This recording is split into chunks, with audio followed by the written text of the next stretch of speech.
Astro only एक अच्छे दोस्त की तरह हमेशा आपके साथ है। भारत की अपनी धार्मिक और ज्योतिष की मोबाइल ऐप। लॉग इन कीजिए और बात कीजिए अनुभवी एस्ट्रोलॉजर से।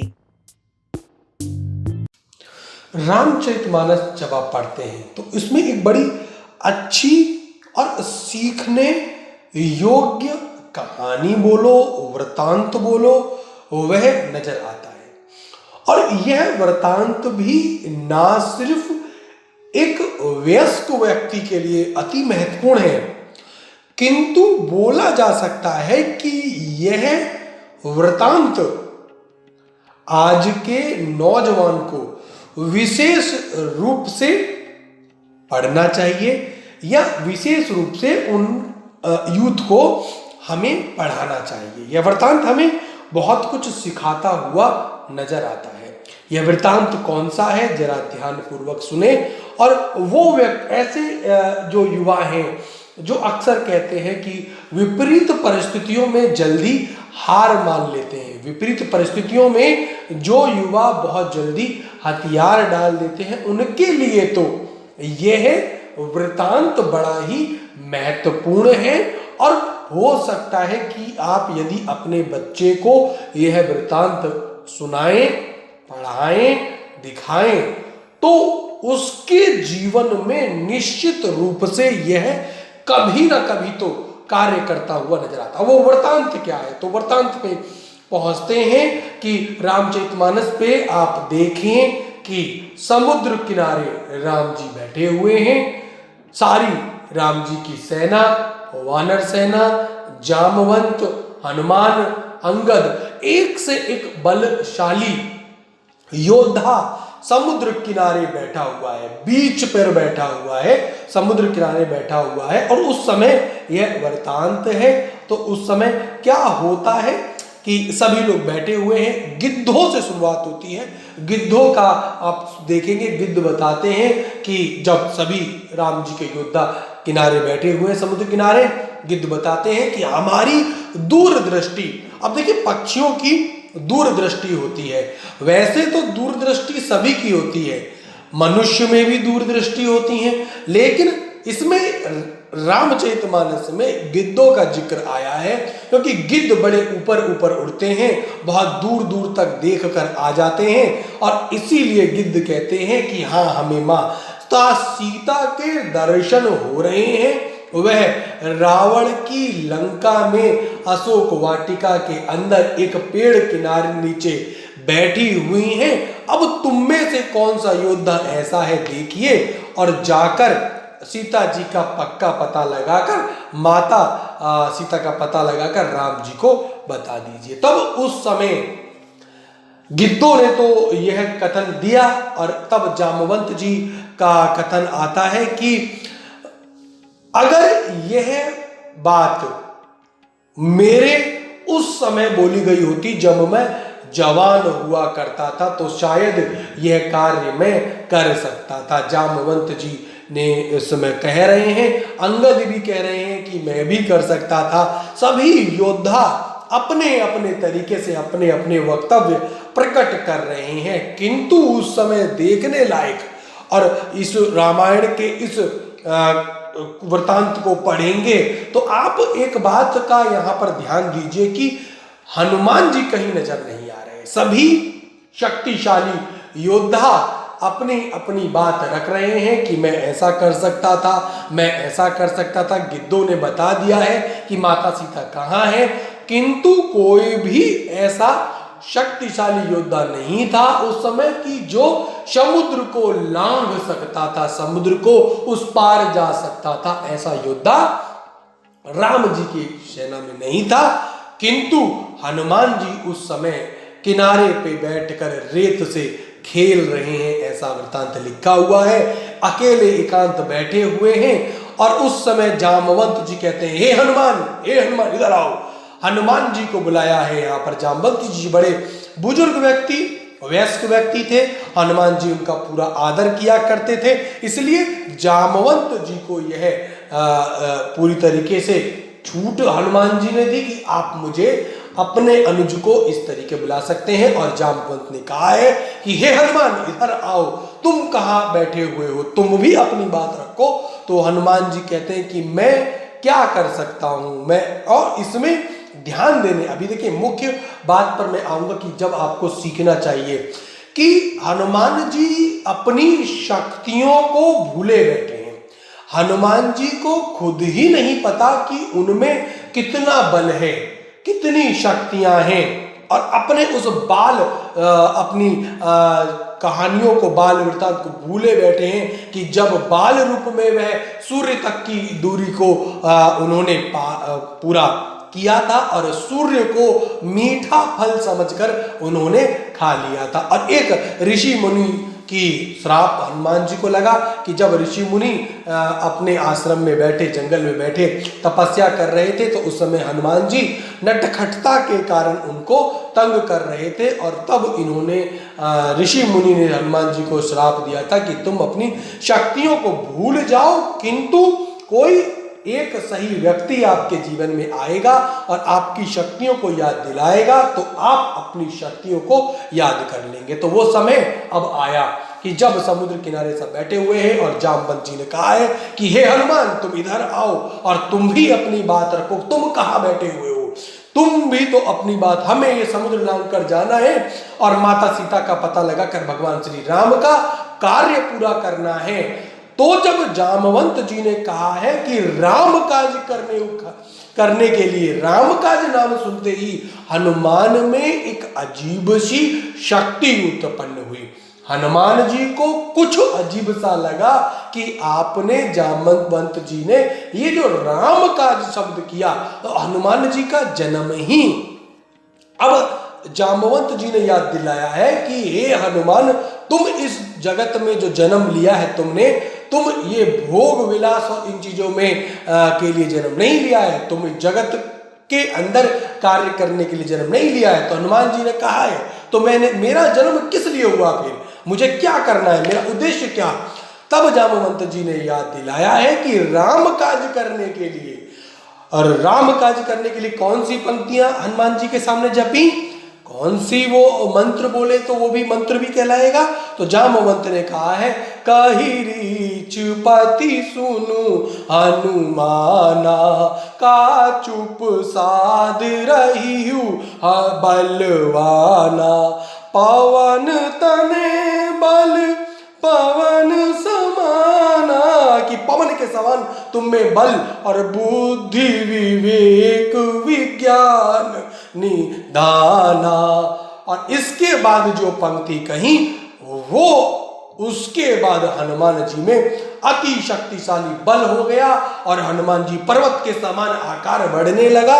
और हनुमान जी ने कहा कि मैं जाऊंगा और मैं पता लगा कर लाऊंगा, और ये राम काज मेरे सिवा कोई और कर नहीं सकता। वो आखिरी पंक्ति है, कवन सो काज कठिन जग माही, कौन सा काज है जो कठिन है तुम्हारे लिए जग माही, जो नहीं हो तु तात तुम पाई, कि कौन सा काज, कवन सो काज कठिन जग माही, जो नहीं हो तु तात तुम पाही, कि ऐसा कौन सा कार्य है जो तुमसे नहीं हो सकता, कि तुम में इतनी बुद्धि काहे ही, रीछ पति सुनो हनुमाना, हे हनुमान तुम सुनो मेरी बात, का चुप साध रही बलवाना, इतने बलवान होकर तुम इतने चुपचाप बैठे हुए, ये तुम्हें शोभा नहीं देता है। और हनुमान जी ने, जामवंत जी ने कहते हुए हनुमान जी को अपनी तरफ बुलाया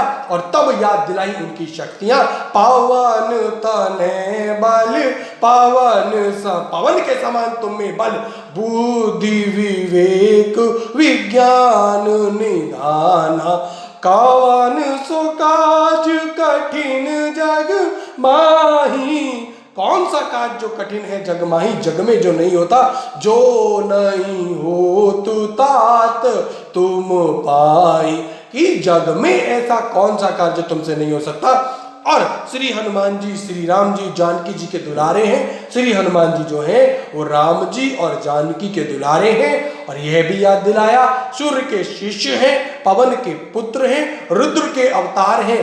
इससे स्पष्ट करवाया है जामवंत जी ने कि स्पष्ट रूप से कि कितने तुम शक्तिशाली हो।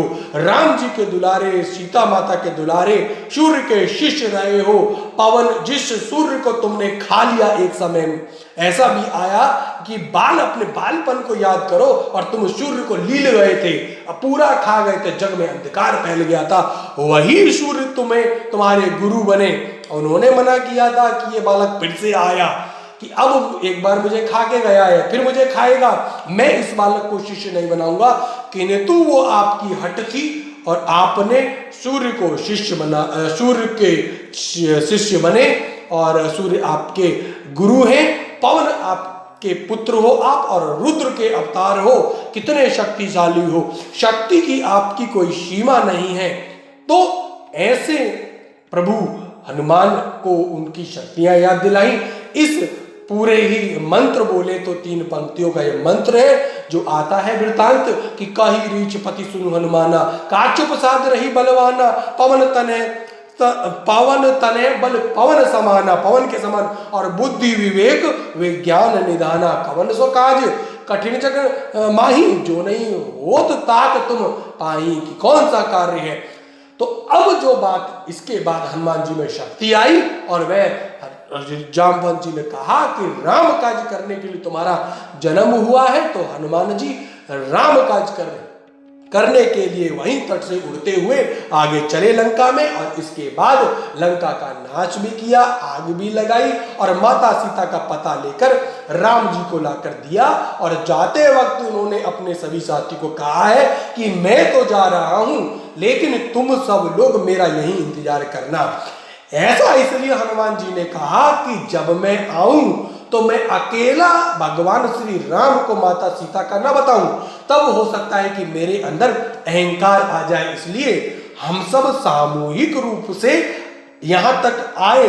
अब ये जो कार्य आगे मैं कर रहा हूं तो मैं नहीं कर रहा, यह कार्य राम जी मुझसे करवा रहे हैं। और जब हम माता सीता का पता लेकर जाएंगे तो सब संग ही जाएंगे, कोई एक व्यक्ति जाएगा तो इस शुभ कार्य का श्रेय केवल हनुमान पे ना रहे बल्कि सारी वानर सेना पर रहे। ये बड़ी बात हनुमान जी ने कही और ऐसा हम सभी को सीखना भी चाहिए कि जीत हो तो उसमें हम सभी की हो। मात्र एक व्यक्ति की जीत और मात्र केवल मैं लेकर चलना, ये एक छोटेपन और तुच्छपन की निशानी है। और हनुमान जी ने यहीं पर यह अपना बड़प्पन भी दिखाया है और साबित किया है कि कितने विद्वान हैं हनुमान जी की। अकेले जरा सी बात से उन्होंने अपनी सेना का मनोबल नहीं तोड़ा। संगठन को जोड़ना बड़ा ही महत्वपूर्ण होता है। संगठन में सब लोगों को एक साथ लेकर चलना होता है, किंतु आज वर्तमान में हम देख रहे हैं कि हमारे जो बड़े हैं वह तो अपनी अपनी दौड़ में लगे हुए हैं, छोटों को पीछे छोड़ दिया है। छोटे अपने आप अपने कार्य करें और छोटे लगे हुए हैं सही गलत, वो अपनी लड़ाई तो लड़ ही रहे हैं, लेकिन बड़ों का यह छोटापन अब नजर आ रहा है कि वह अपने साथ के लोगों को छोड़कर अपने आगे बढ़ने और मैं की लड़ाई, यह कार्य मैंने किया, मैं और मैंने किया, और अपनी टीम को, अपने परिवार को उसका श्रेय नहीं देते हैं। तो हनुमान जी से यहाँ यह सीखने वाली बात नजर आती है कि जब वह उड़ के जा रहे हैं तो सभी को संकेत कह रहे हैं, आप सब जब तक मैं लौट कर ना आऊं आप सब यहीं इंतजार करना, फिर हम सब मिलकर भगवान श्री राम के पास जाएंगे और उनको माता सीता का पक्का पता बताएंगे। इससे बहुत सारी चीजें हनुमान जी ने साधी, अपना अहंकार भी साधा और पूरी सामूहिक रूप से जो सेना थे, छोटे बड़े सभी लोग, भाई बहन जो भी लोग थे, सबका मनोबल नहीं गिरने दिया। इसलिए हनुमान जी का बड़प्पन यहाँ याद आया कि इतने शक्तिशाली की अभी कुछ पल पहले ही हनुमान जी को इतनी विशाल शक्ति और रूप पहाड़ जैसा विशाल कर लिया हनुमान जी ने। और इसके बाद भी इन्होंने अपना बड़प्पन दिखाया है। यह हनुमान जी से सीखने वाली बात है कि जब आप जीत रहे हो, जब आप जीत जाओ, जब आपको जीत मिले तो अपने उन लोगों को श्रेय जरूर दें जो आपके साथ इस कार्य में लगे हुए थे। यह बात सीखने वाली है। किंतु मैं वापस लौट कर आता हूं कि हनुमान जी के इस वृतांत से क्या सीखने को मिलता है युवा लोगों को। आज वर्तमान परिस्थितियों में हमने देखा है कि हमारे युवा जो वर्ग है, युवा लोग हैं, वह बहुत जल्दी हार मानते हुए नजर आते हैं। जरा सी परिस्थितियों में वह हार जाते हैं। अपनी शक्तियों को हम सभी भूले बैठे हैं। अब वह जामवंत भी हमारे पास नहीं जो कि हमें शक्तियां याद दिलाएं, यह सच बात है। किंतु ईश्वर में विश्वास रखिए, वह किसी ना किसी जामवंत को निश्चित रूप से आपके पास भेजेंगे और जिन शक्तियों को हम भूले बैठे हैं उन शक्तियों को याद दिलाकर हमसे असंभव भी कार्य करा सकते हैं। लेकिन बहुत जल्दी हार जाते हैं आजकल और फिर अपनी जीवन लीला समाप्त कर लेते हैं, निराश हो जाते हैं, नशों इत्यादि में लग जाते हैं। तो यहाँ पर इस रामायण के वृतांत से सभी युवा बच्चों को सीखने की आवश्यकता है कि हमें हार नहीं माननी है। हनुमान जी की भांति लगे रहिए, शक्तियां याद आएंगी और हनुमान जी की पूजा कीजिए तो कहीं ना कहीं कोई ना कोई। और यदि आपको जीवन में सफलता लेनी है, आप भी अपनी शक्तियों को भूले बैठे हैं, एक बार अपने जीवन में यह 3 पंक्तियां जो हैं रामचरितमानस की, जो जामवंत जी ने कहा है, यह मात्र पंक्तियां नहीं, इनको मंत्र समझकर प्रतिदिन आप 15-20 मिनट जाप कीजिएगा। देखिएगा ऐसी ही शक्तियां आपके अंदर आती हुई और जो छुपी हुई शक्तियां हैं वह जागृत होती हुई नजर आएंगी। वो पंक्तियां हैं, काई रीछ पति सुनु हनुमाना, का चुप साध रही बलवाना, पवन तने बल पवन समाना, बुद्धि विवेक विज्ञान निधाना, कवन सो काज कठिन जग माही, जो नहीं हो तु तात तुम पाही। इस मंत्र का जाप कीजिए, निश्चित रूप से आप भी अपने अंदर भूली हुई शक्तियों को जागृत करते हुए नजर आएंगे और हनुमान जी की शक्ति को आप याद दिलाइए और वही हनुमान जी की जो मंत्र है पंक्तियों को आप दोहराएंगे। इससे वो भूली हुई शक्तियां जो आप भूल गए हो, आप भी के अंदर भी बल है।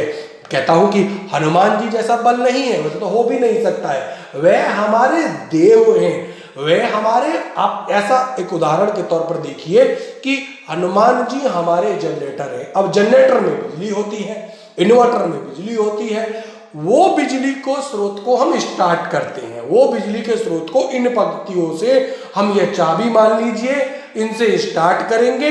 वो जब पंक्तियां सिद्ध होंगी, सही होंगी और वहां पर लाइट आएगी तो वहीं से 2-4 हमारा जुड़ा हुआ है और वहीं से हम भी जागृत हो जाएंगे और हमारा भी बल्ब जलने लगेगा। इसलिए उन बच्चों को जो कि अभी पढ़ रहे हैं, अब पढ़ाई कर रहे हैं, सफलता हासिल करनी है तो सफलता का यह मंत्र बोला जा सकता है कि आप हनुमान जी को उनकी शक्ति याद दिलाओ और वही शक्तियों में से आपको शक्ति प्राप्त हो जाएगी। और इस जगत का कोई भी लिखा हुआ है, सिद्ध है, कवन सो काज कठिन जग माही, इस जगत में ऐसा कोई कार्य नहीं है कि जो तुमसे नहीं हो पाता है, हो सकता है। सब काम तुमसे हो सकते हैं तो सब काम में सब आ जाते हैं। विवाह हो, कैसा भी हो, व्यापार हो, सफलता हो, आईएएस बनना हो, इंजीनियर बनना हो, किसी कंपनी का सीईओ बनना हो, यह सब काम राम जी को प्राप्त करना हो। यहाँ तक कि यदि आपको राम जी को भी प्राप्त करना है तो भी इस पंक्तियों का जाप करके, मंत्र का जाप करके आप उसको प्राप्त कर सकते हो। जब इतना शक्तिशाली मंत्र हनुमान जी को जागृत करता है तो यदि आप इनका जाप करेंगे तो निश्चित रूप से ऐसा कोई कार्य नहीं जो नहीं हो तो तात तुम पाई, जो तुमसे नहीं हो सकता है ऐसा कोई कार्य है नहीं। जब आप हनुमान जी को यह याद दिलाएंगे तब निश्चित रूप से आपके कार्य भी बनते हुए नजर आएंगे।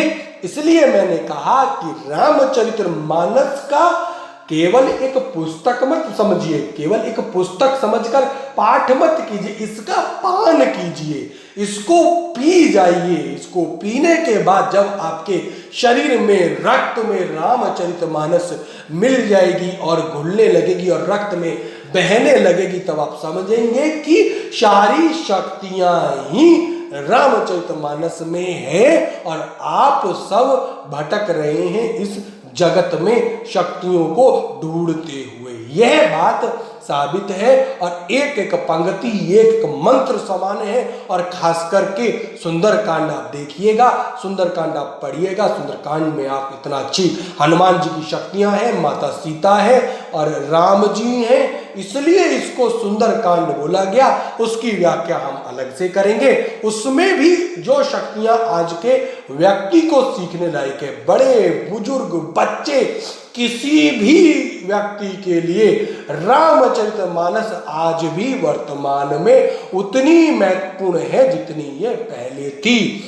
बस अंतर यह है कि अब हम अपने ही ग्रंथ को भूले बैठे हैं, अपनी ही शक्तियों को भूले बैठे हैं और वो जामवंत आपके जीवन में आएगा जो आपको आपकी शक्तियां याद दिलाएगा। वो माध्यम कोई भी हो सकता है, मैं हो सकता हूं, कोई भी हो सकता है। मैंने आपको ये पंक्तियां बताई, हो सकता है कि हनुमान जी की कृपा से मैं वो जामवंत बनकर आपके सामने आया हूं। भाई हम तो पहले कहते हैं हम तो हनुमान जी के दास हैं और वही नाम हमें हनुमान जी के द्वारा मिला, हनुमान दास, हनुमान जी के दास, और वही बनकर रहना है। तो हो सकता है वो माध्यम हम रहे हो। इन पंक्तियों को मंत्र समझकर रटिए, रोज प्रतिदिन जाप कीजिए।